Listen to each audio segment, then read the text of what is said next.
když Donald Trump má YMCA, co by měla Alena Schillerová? No, určitě něco, nějaká Jsem duhová víla, nebo něco takového. A nebyl by to žádný rapper. Rapper? Luca Brasi třeba by to mohlo být. Dal by si hlas za to? Určitě ne. Děkuji za optání, ale spíš ne.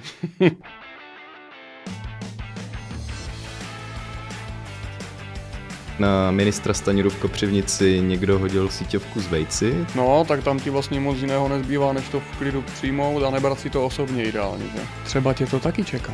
Součas práce, bohužel. Tak to je, tak uvidíš, co na tebe přiletí. Ideálně, ať to není cihla třeba.